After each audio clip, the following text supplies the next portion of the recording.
Hello everyone, and welcome back to our channel.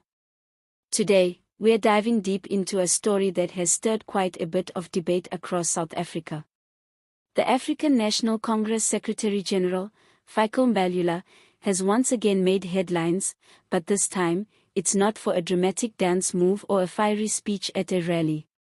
No, this time he's making bold claims about the government's fight against corruption, and trust me, it's the kind of statement that gets everyone talking, whether you love it or love to hate it.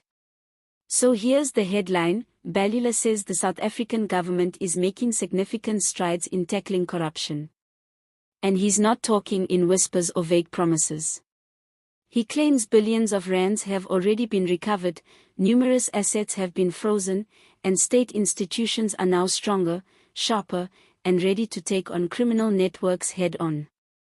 That's right, billions, frozen assets, and institutions supposedly rebuilt from the ground up. He even insists that this isn't just political rhetoric, this is action. Now, I know what you're thinking. Fikile Mbalula, the guy who can talk faster than a WhatsApp group argument, is saying the government is winning against corruption. That's a bold claim. And yes, he made these statements with his usual fiery style, brushing aside critics who argue that the government's anti-corruption efforts are toothless or just for show. According to him, agencies like the Special Investigating Unit, the National Prosecuting Authority, and the Hawks are all delivering tangible results. And in Mbalula's words, billions have been recovered, and more is still being tracked. Assets that were illegally acquired have been frozen, and we are restoring the credibility of state institutions. This is not rhetoric, it is action. But let's pause for a moment here. It's one thing to freeze a few properties or recover some money. It's another to convince South Africans who have been frustrated for years by state capture scandals and endless tales of looting that the tide has truly turned. For many, the scars of the past decade run deep. Billions were siphoned off, institutions were weakened, and public trust hit rock bottom. So when Mbalula steps up and says the era of unchecked plunder is over, people naturally want to see more than flashy numbers. They want results, prosecutions, and yes, a bit of justice served. This statement also comes at a politically sensitive time. The ANC is under immense pressure to prove that it's serious about accountability. Remember the Zondo Commission and all those high-profile investigations into senior officials? The findings shook the country and painted a picture of a system riddled with corruption at the highest levels. For the ruling party, the challenge now is to demonstrate real progress, beyond speeches and press releases. Analysts say that the ANC's image is on the line. If the government cannot show that it's truly dismantling entrenched networks of corruption, the party risks losing credibility ahead of crucial elections. And let's be honest, in politics, credibility is everything. Despite this, Mbalula remains undeterred.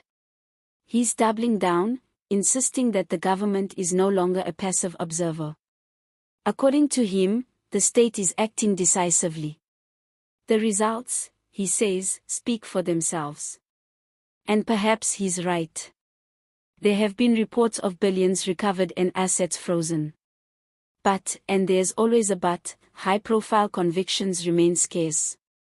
Without seeing the big names behind bars, some analysts argue, it's hard to say corruption has truly been conquered. Recovered money is one thing, but holding those responsible accountable is what convinces the public that real change is happening. Now, here's where things get interesting. Mbalula's speech isn't just about celebrating successes, it's also a clear message to critics and political opponents. He's essentially saying, look, we're not sitting around twiddling our thumbs while corruption happens. We're serious, and we're taking action. But at the same time, it's impossible not to read between the lines. There's a political strategy at play here, too. By showcasing the government's supposed victories in the anti-corruption fight, the ANC is attempting to regain public trust, and that trust is vital as South Africa gears up for the next election cycle. It's also worth noting that public reactions have been mixed. Some South Africans feel a cautious sense of optimism. Perhaps, they think, the country is finally turning a corner. Others are more skeptical, seeing Mbalula's statement as yet another political promise that needs testing against reality. And honestly, it's hard to blame them. Over the past decade, promises have often been made, but tangible results have been harder to come by. Another interesting layer to this story is the broader question of institutional reform. Mbalula emphasizes that the fight against corruption isn't just about financial recoveries. It's about restoring credibility to state institutions. That's a massive undertaking. When citizens lose faith in key institutions, be it law enforcement, investigative units, or prosecuting authorities, it erodes democracy itself. So even if the government is recovering billions, the ultimate measure of success will be whether public confidence can be rebuilt. Can South Africans trust that justice will be served fairly and consistently? That's the million-rand question, quite literally. And let's not forget the human side of this. Corruption isn't just numbers on a spreadsheet, it affects real people, the families, communities, and ordinary citizens who rely on public services. Roads, schools, hospitals, and social programs all suffer when corruption runs rampant. By tackling corruption, the government has the potential to improve lives on a very tangible level. But again, the proof is in the pudding. Citizens need to see meaningful improvements, not just press statements. Now, for a little twist, imagine this scenario: Mbalula walking into a room full of frozen assets and stacks of recovered rands like a game show host unveiling the prize money. He points to each pile and says, "See. This is your money back." Humorous as that may sound, it captures part of the challenge, making anti-corruption efforts visible and relatable to everyday South Africans. It's one thing to report numbers, it's another to make people feel that justice has been served.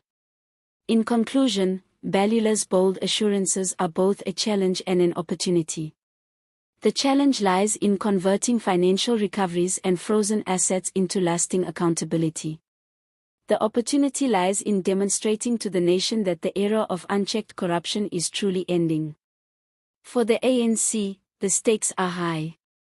Public confidence, institutional credibility, and the upcoming elections all hang in the balance. For South Africans, the story is still unfolding, and the eyes of the nation remain fixed on how effectively the government can turn words into action. If you've been following the story, we want to hear from you.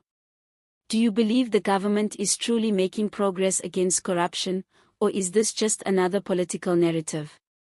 Let us know in the comments below. And if you enjoyed this deep dive, make sure to hit the like button, subscribe to the channel, and click that notification bell so you don't miss any of our updates on South African politics. Thank you for watching, and remember, keeping an eye on accountability is always in style. See you next time.